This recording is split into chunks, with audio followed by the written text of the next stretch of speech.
ለሚያያት ሁሉ እጅግ መልከ መልካም ቆንጆና ውብ እንስት ነች። ሁላችንም እንደምናውቀው ከተክለ ሰውነቷ ጀምሮ ብዙዎች ይወዱላታል።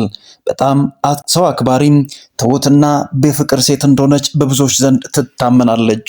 አብሯት የሰራ ሰው ሁሉም ስለ መልካምነቷ ያወራል። አንዳንድ ጊዜ ኢትዮጵያ ውስጥ ሰው ካልሞተ በስተቀር መልካምነቱ አይወራም ተብሎ ይታመናል። ነገር ግን ከሷ ጋር አብሮ የሰሩ ሰዎች ስለ መልካምነቷ፣ ስለ ቅን ልቧና ስለ ሰው አክባሪነቷ በተደጋጋሚ ይናገራሉ። አስተዳደጓን በብዙ ፈተናዎች እንዳለፈች ይታመናል። ምክንያቱም በብዙ መውደቅና መነሳት፣ በብዙ ግራ መጋባት፣ ተስፋ መቁረጥ ውስጥ እንዳለፈች ብትናገርም ዛሬ ግን ህይወት ተለውጦ በአዲስ መልክ እየኖረች እንደሆነ ትናገራለች። የማያልፍ ቀን የለም፣ ብዙ ፈተናዎችን አሳልፌያለሁ፣ ከትዳሬ ጀምሮ ብዙ ውጥረቶችን አሳልፌ እዚህ ደረጃ ላይ ደርሻለሁ ስትል ትደመጣለች። ብዙዎቹም እንደ አርያ ከፊት ስለሷ ያወራሉ። ስለ መልካምነቷ፣ ስለ በጎነቷ ይነገራል። እጅግ ጨዋና ሰው አክባሪ እንደሆነች መታመኑ ብቻ ሳይሆን አብሯት ከሰሩ ሰዎችም ውጭ ያሉ ቤተሰቦቿም ስለሷ በጎ ነገርና መልካምነት ያወራሉ። በሴትነት አቅሟ ለእናቷ ደስታ ብዙ ዋጋዎችን ከፍላለች። ከህፃን እስከ አዋቂ ላሉትም ደረጃ እስከሚይዙ ድረስ አብራ ታግላ ቦታ ሲዛለች። ብዙዎቹ በሷ መልካምነት ይደነቃሉ። በፍቅር ህይወቷ ብዙ ወጣ ውረዶችን አሳልፋ ብታልፍም ከመጀመሪያው ጀምሮ በሞዴሊንግም ስራ ብዙ ውጣ ውረዶችንና ዋጋ መክፈሎችን አሳልፋ እንደመጣች ይታመናል። ዛሬ አዲስና ሰበር መረጃዎችን ይዛ ደግሞ ብቅ ማለቷ ብዙዎችን አስገርሟል፣ ብዙዎችን አስደንቋል። ወጣቶች እጅግ ይወዷታል፣ ብዙዎቹ ይከተሏታል።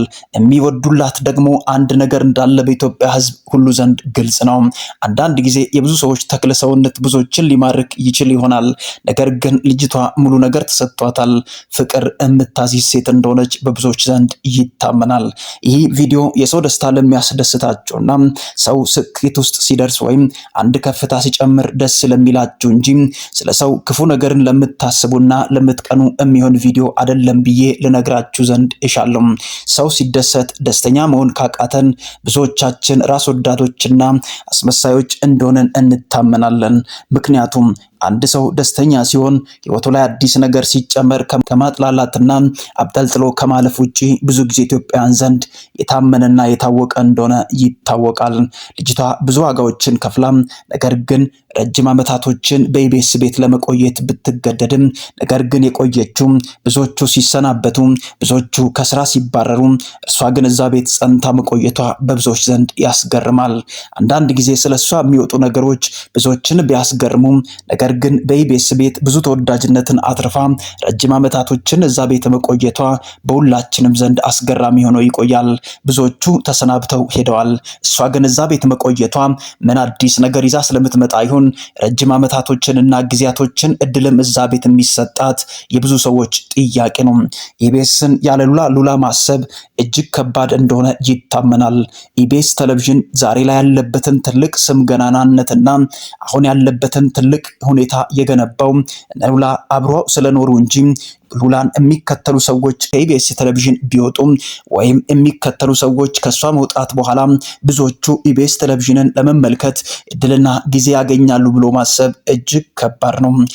መልካም ጨዋም በብዙዎች ዘንድ ተወዳጅነትን ያተረፈች ስትራመድ ከአረማመዷ ጀምሮ ከንግግሯ ሌዛ ያላት ሴት እንደሆነች ሁላችንም ዘንድ ይታመናል። በብዙ ፈተናና ውጣ ውረድ ልጆቹን አሳድጋለችም።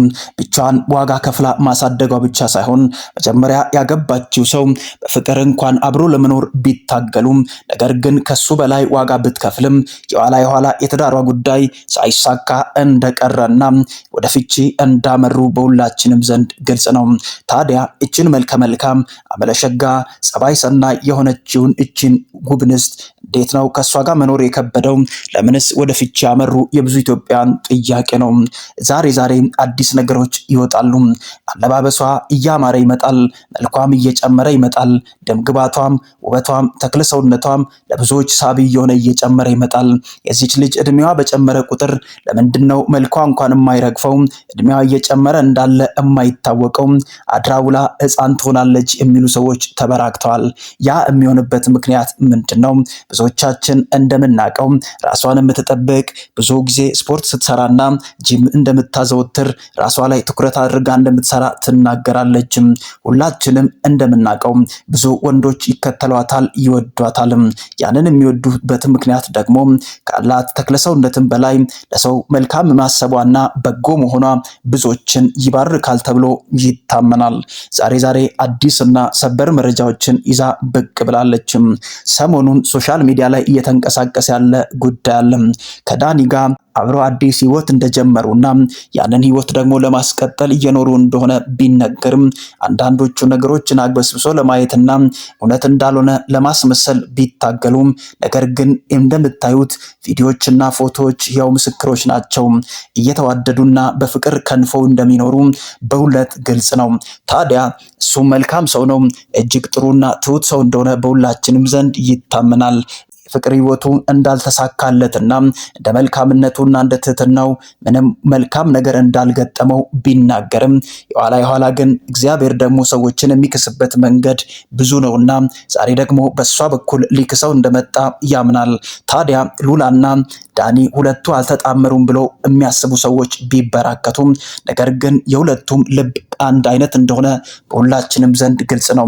እሱም ትሁትና ሰው አክባሪ እጅግ መልካምና ጨዋ እንደሆነ ይታመናል። ትዳር አልሆነለትም፣ አልበረክት አለ፣ ዋጋ ከፈለ፣ ብዙ ውጣ ውረዶችን አሳለፈ። እሷን ተከትሎ እስከ ስዊድን ድረስ ለመሄድ ሞከረም፣ አልተሳካለትም። በፊልሙ ኢንዱስትሪ ብዙ ተጽዕኖዎችን ቢፈጥርም ነገር ግን ከአንዲት ሴት ጋር ተቆጥቦና ታቅቦ ያለምንም ትችት ለመኖር ረጅም ዓመታቶችን ታገለ። ነገር ግን አልተሳካለትም። ከሚስቱ ጋር ያላግባባቸው ነገር እንደዚህ ነው። እሱ የሚታወቀው ኢትዮጵያ ውስጥ ነው። ብዙ ስራዎችን ሰርቷል። በፊልሙም ኢንዱስትሪም ተጽዕኖ ፈጥሯል። ነገር ግን አንድ ሰው ዝም ብሎ ሄዶ ትዳርን ብቻ ብሎ ስራውን ፈቶ እንዴት እዛ ሀገር ሊኖር ይችላል? ከእርሷ ጋር የብዙዎቻችን ጥያቄ ነበር። ሄዶ 1-2 ዓመት ለመኖር ሞከረ፣ ዋጋ ከፈለ። ነገር ግን ስሙም እየጠፋ ስራ ማጥቶ ብዙ ዋጋዎችን ወደ መክፈል ተመለሰ። ያ አለግባባቸው ሲል አልበረክት ያለው ትዳር ወደ ፍቺ አመራ። ከዚያ በኋላ አዲስ ነገር ይዞ ኢቢኤስ ጋር መጣ።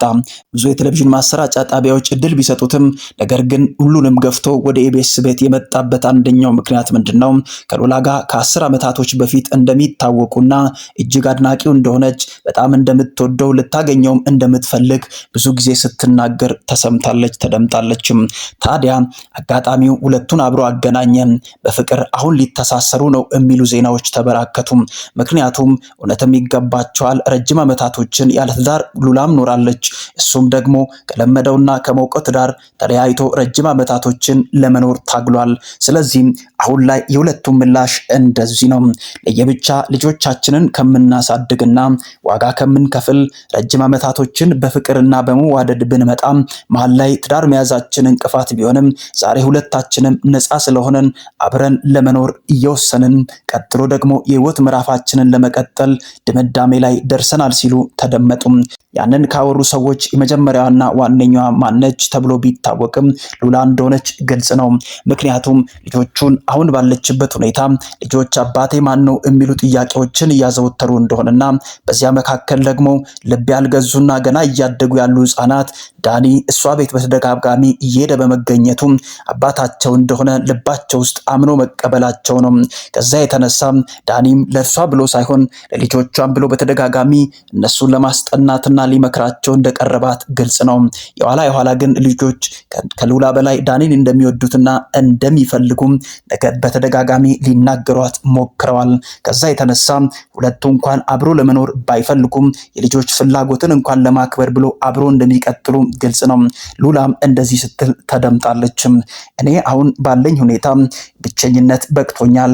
ምክንያቱም የምኖርለት ዓላማና ህይወት ሊኖረኝ ይገባል። ልጆቼን ብቻዬን ለማሳደግ ጥረት እንኳን ባደርግ ነገር ግን አሁን ያለኝ ውሳኔ ምንድነው? ልጆችን በኔ ጥፋት ሆነ በሱ ጥፋት ያላባት ከሚያድጉም አሁን በኔ ዙሪያ ያለውን ዳኒን ተቀብየው አብሬ በፍቅር ልጆቼን ባሳድግ መርጫለሁ። ስለዚህ ማንም ሰው ሐሳብ ሊሰጥ ይችል ይሆናል። ነገር ግን ቅንነቱና ትህትናው መልካምነቱ ከትላንቱ ዛሬ እጅግ ገዝቶኛል፣ ስለዚህ አብረን ለመኖር ወስነናል የሚል መልእክቶችን በኢንስታግራም ገጿ ለማጋራት ሞክራለችም። ይህ ደግሞ በብዙዎቻችን ዘንድ ደስታን ፈጣሪ መሆን እንጂ ከዛ ውጪ መቅናትና መከራከር አብሮ እየኖሩ አይደለም ብሎ ሐሳብ መስጠት ያለ ማስረጃ ማውራት ብዙ ዋጋዎችን ሊያስከፍል ይችላል። ስለዚህም ዳኒና ሉላ አሁን ባለው ሁኔታ ጥሩ የፍቅር ግንኙነት ውስጥ እንደሚገኙ ሙሉ በሙሉ ተረጋግጧል። ለዚህ ቻናል አዲስ ከሆናችሁ ቻናላችንን ሰብስክራይብ በማድረግ እናንተ ደግሞ ለሁለቱ ያላችሁን ሐሳብ ኮሜንት ላይ በመጻፍ ለዚህ ቻናል አዲስ ከሆናችሁ ሰብስክራይብ በማድረግ የደወል ምልክቷን በመጫን ቤተሰብ እንድትሆኑ ስል በታላቅ አክብሮት ጠይቃችኋለሁ። በቀጣይ አዲስና ሰበር መረጃ እስከምንገናኝ ድረስ ቸር ቆዩ፣ ቸር ሰንብቱ እላለሁ።